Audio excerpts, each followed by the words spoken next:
Hello everyone, कैसे हैं आप सब। मैं कोमल अरविंद और आज बात करते हैं स्टेप बाय स्टेप कि आपको कैसे पता चलेगा कि you are breaking any pattern और साइकिल। ओके, या कहेंगे कि आपके लाइफ की सफरिंग से आप बाहर आ रहे हैं। तो पहली चीज़, ये तो एक प्रोसेस है ना, तो स्टेप बाय स्टेप ही होती है। ओके, तो पहला स्टेप तो ये होगा कि आप अनकॉन्शियसली कोई पैटर्न और सफरिंग से बार बार जा रहे होंगे और आपकी अवेयरनेस में नहीं होगा। ठीक है, फिर सेकंड स्टेज आएगी जहां आपको कुछ अनईजीनेस और अनकंफर्टेबल फील होने लगेगा कि यार कुछ तो गलत है, ये प्रॉब्लम तो पहले भी आई थी, फिर से रिपीट हो रही है। यहाँ आ गई अवेयरनेस।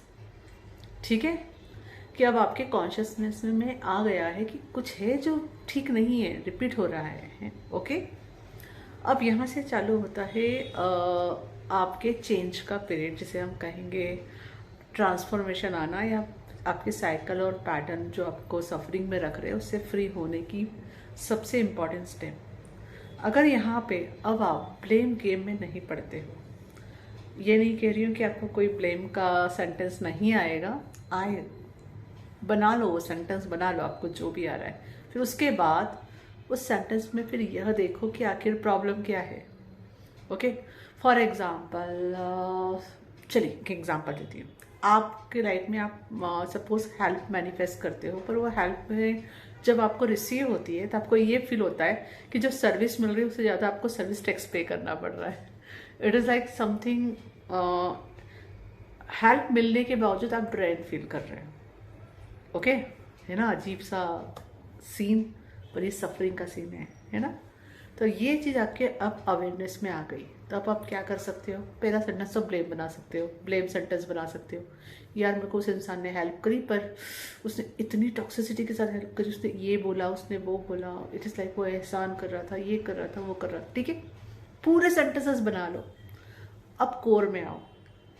कोर क्या है उसका, कोर क्या है, यहाँ आप क्या बता रहे हो कि आपको हेल्प मिल रही है पर टॉक्सिसिटी के साथ। ऐसा कब हो सकता है, जब आप कहीं ना कहीं हेल्प रिसीविंग के लिए पूरी तरह से ओपन नहीं, आपको ऐसा लग रहा है कि you are unworthy for it. Okay, आप डिजर्व नहीं करते और वो चीज़ आपको मिल रही है ना, तो आप गिल्ट में जा रहे हो, इसलिए ये सीन बार बार आ रहा है। अंडरस्टैंड। तो ये पकड़ में कैसे आएगा, कोई भी सफरिंग जब हो रही है तो पहले आपको उसका सेंटेंस तो बनाना पड़ेगा। ठीक है, सेंटेंस बना लो, फिर उसके बाद उसकी कोर फीलिंग में जाओ। फीलिंग क्या थी यहाँ, फीलिंग ये थी कि डिजर्विंग नहीं है और कुछ चीज़ मिल रही है, तो वो चीज़ आपको फिर टॉक्सिसिटी के रूप में ही मिलेगी, क्योंकि आपके अंदर भाव ये है कि आप डिजर्व नहीं करते। ओके, आया समझ में। इसी तरह से आप अपने लाइफ का कोई सा भी सीन ले लो कि जहाँ आपको अब अवेयरनेस आ जाएगी कि हाँ, something is this wrong pattern और cycle of suffering is keep happening. फिर उस सीन को आपको जर्नलाइज करना है, लिख लो, या सिंपली बोल के होता है तो बोल के कर लो, और उसके बाद उसकी कोर फीलिंग में जाओ।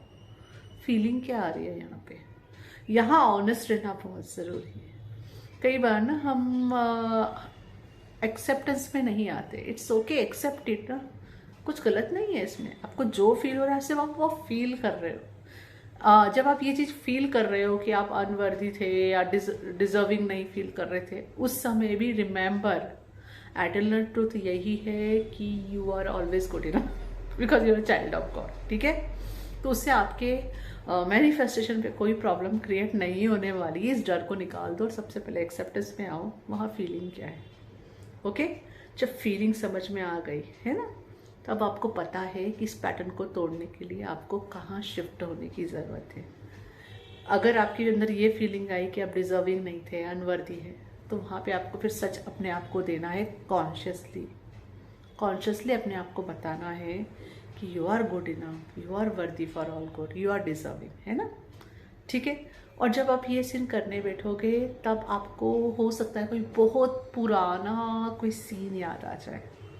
ठीक है, जहाँ से ये कोर्स चालू हुई है, यह प्रोसेस चालू हुई है। ठीक है, मैं इस बात की बात कर रही हूँ बचपन का, या फिर कोई इसी कुछ साल पहले या महीने पहले कुछ ऐसा इंसिडेंट जिससे ये चीज़ बहुत बुरी तरह ट्रिगर हुई थी, ओके, या फिर आपके दिल दिमाग में प्लांट हुई थी वो आपको याद आ सकती है।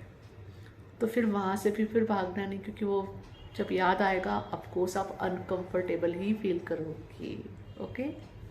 तो उस अनकंफर्टेबल को एक्सेप्ट करो, गो टू द फीलिंग्स। हो सकता है आपने अभी यहाँ पे अपने आप को सच दे दिया, फिर से वो फीलिंग ऊपर आए कि वहाँ उस सीन में आपने फिर से डीप यही फील किया था, है ना। कोई भी नेगेटिव फीलिंग, वापस उसका अपोजिट पॉजिटिव फीलिंग्स वहाँ पे लानी है। और ये चीज़ बहुत कंपैशन के साथ करनी पड़ेगी, हो सकता है कई बार करनी पड़े, ओके, क्योंकि इट इज़ द प्रोसेस। तो पहली स्टेप थी आपके कॉन्शियसनेस में ही नहीं था, दूसरी स्टेप थी आपके कॉन्शियसनेस में आ गया, तीसरी स्टेप थी कि जब आपको पता चल रहा है कि कुछ पैटर्न वापस रिपीट हो रहा है और आप उसको पकड़ पा रहे हो क्या रिपीट हो रहा है, तो वहाँ उस सीन में आप जाकर अपनी फीलिंग को देख रहे हो कि क्या नेगेटिव फीलिंग है जो आ रही है, जिस वजह से ये चीज़ आपकी ज़िंदगी में बार बार मैनिफेस्ट हो रही है ना। फिर उसको आपने रिप्लेस किया पॉजिटिविटी के साथ, है ना। और जब आप ये कर रहे हो तब हो सकता है, मैंने बताया, कि आपको कोई बहुत पुराना सीन याद आ जाए, फिर सेम फीलिंग ऊपर आए। घबराने की ज़रूरत नहीं है, आपको फिर से वहाँ पे अपना नया सच देना है ना। और ये प्रोसेस है, ये एक बार में, कई लोगों के साथ ये भी होता है कि एक बार में ही हो जाता है, ओके। बट अगर किसी के साथ ऐसा नहीं हो रहा है, it's okay, keep compassion with you, कि ठीक है आप प्रोसेस में हो।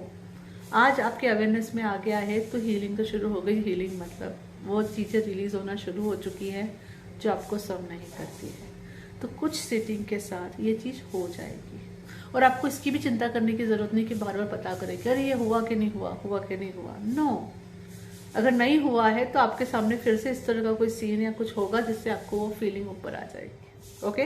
तो don't worry, universe is taking care, okay. और यहाँ यूनिवर्स आपकी हेल्प भी करेगी, बहुत अच्छे से हेल्प करेगी, क्योंकि आप पॉजिटिव चॉइस हर बार बना रहे हो ना। तो इसमें आप होगा क्या, नेक्स्ट टाइम अगर ये सीन रिपीट भी हुआ तो आपका जो पहले एक्सपीरियंस होता था, अगर पहले सपोज अगर 10 आउट ऑफ 10 मार्क्स दोगे बुरे एक्सपीरियंस के लिए, तो वो रिड्यूस हो जाएगा। आप पाओगे कि आप 10 आउट ऑफ 6 ही हो रहा है या 10 आउट ऑफ 8 ही हो रहा है। और ऐसे करते करते इस प्रोसेस के साथ आप उस पैटर्न से फ्री हो जाओगे। और अब सबसे इम्पॉर्टेंट स्टेप, जब ये पैटर्न से आप फ्री हो गए, आपको जो लास्ट स्टेप थी वो ले लिया आपने, ठीक है। अब वहाँ पे इमोशनल ट्रिगर भी नहीं रहा। अब आता है आपका ईगो का खेल। जब भी आपके कॉन्शियस माइंड को, आपके ईगोस्टिक माइंड को पता चलता है कि आप इससे निकल गए हो, आपके ऊपर से उनका कंट्रोल निकल गया है, तो ना कई सारी स्टोरीज बनना चालू होती है। क्योंकि ईगो का मतलब क्या होता है, ऐसे बिलीव्स और ऐसी चीज़ें हमने सीख ली है जो हमें सर्व नहीं करती है, पर वो कहानी हमारे दिमाग में है कहीं। तो नई कहानियाँ आएंगी और आपको वापस ऐसी, आप अनकंफर्टेबल फील करोगे नए चेंज में, क्योंकि अब आपके पास वो टॉक्सिक साइकिल नहीं है जिसके अंदर आपको रहने की आदत थी। अब आप एक पूरी तरह नए एनवायरनमेंट में हो, ठीक है।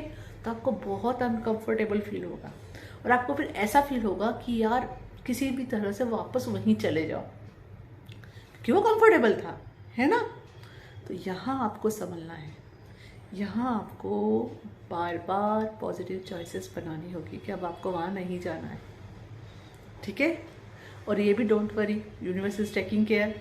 आपने जिस हद तक चॉइस बना लोगे, ठीक है, फिर से एक्सपीरियंसेस आपको बताते रहेंगे कहाँ काम हो गया है, कहाँ बाकी है। लेकिन आपने चॉइस बनाना शुरू कर दी है, रिप्लेसमेंट करना चालू कर दिया है नेगेटिव को पॉजिटिव से, तो असर तो 100% हो रहा है। Eventually you are getting breakthrough from this completely for eternity. क्योंकि ये चीज़ समय थोड़ा इसलिए भी ले रही है यहाँ पे, क्योंकि ये चीज़ एटर्निटी के लिए हो रही है। ऐसा नहीं हो रहा है कि आप बस एक 10 मिनट के लिए ऐसा फील करो और 15 मिनट में फिर से वहीं पे आ जाओगे। नहीं, जब ये चीज़ हील हो रही है तो पूरी कोर्स से हील हो रही है। थोड़ा कंपैशन रख सकते हो। तो इसी तरह से आपका हर पैटर्न और साइकिल टूटता है। इसलिए हम कई बार कहते रहते हैं चीज़ हीलिंग लेयर्स में हो रही है, हीलिंग लेयर्स में हो रही है, ओके।